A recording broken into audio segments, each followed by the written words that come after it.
masih menyimak jelang debat publik pertama pemilihan Gubernur Sumatera Utara 2018.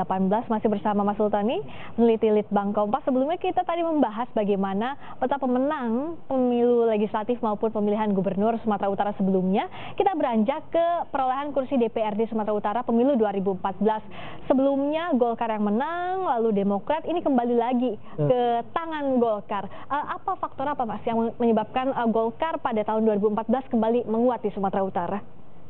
Ya, mungkin karena faktor caleg yang ditawarkan ya. Jadi caleg yang ditawarkan itu juga berpengaruh ya. Artinya masyarakat Sumatera Utara betul-betul juga melirik siapa calon legislatif yang kalau calon anggota legislatif itu masih ada ikatan kedaerahan. Kedaerahan itu kuat. Tapi kalau untuk kepala daerah ini memang kelihatan cair ya. Justru jadi anomali di kepala daerah. Kepala daerah. Ini memang bukan saja di Sumatera Utara, tapi di beberapa daerah di Indonesia itu memang seperti itu.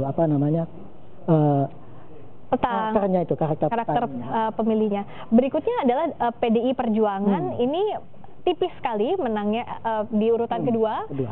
Dari Golkar 16 suara, diikuti oleh Demokrat 14 suara, dan juga Partai Gerindra di sini 13, iya. Juga masuk ke jajaran atas dengan 13 suara.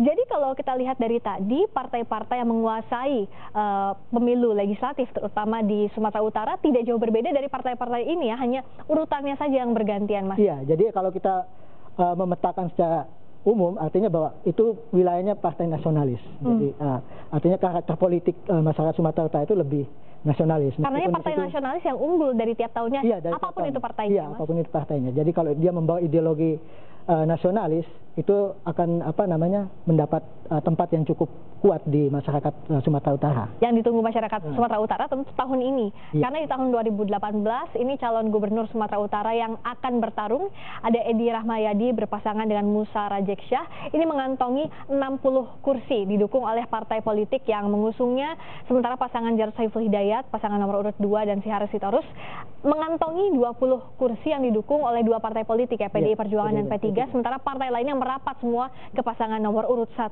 Kalau kita ikuti tahun ke tahun, apakah gemuknya kursi yang dimiliki oleh masing-masing pasangan calon jadi faktor penentu utama, Mas? Saya kira tidak. Jadi ini kita kembali pada preferensi masyarakat Sumatera Utara ketika memilih. Apakah mereka menggunakan preferensi partai politik kemudian ditambah dengan etnis atau agama, atau preferensinya itu hanya pada salah satu misalnya partai politik, atau mungkin preferensinya pada visi misi yang dibawa, ini yang akan menentukan gitu kan kemenangan. Jadi kalau misalnya kita membaca peta untuk era Mas maupun Jos ini kalau misalnya kita menggunakan preferensi yang akan dipakai oleh masyarakat Sumatera Utara partai politik dan agama, maka ini udah pasti menang. Ya. Tapi kalau dia menggunakan preferensi putra daerah, kemungkinan akan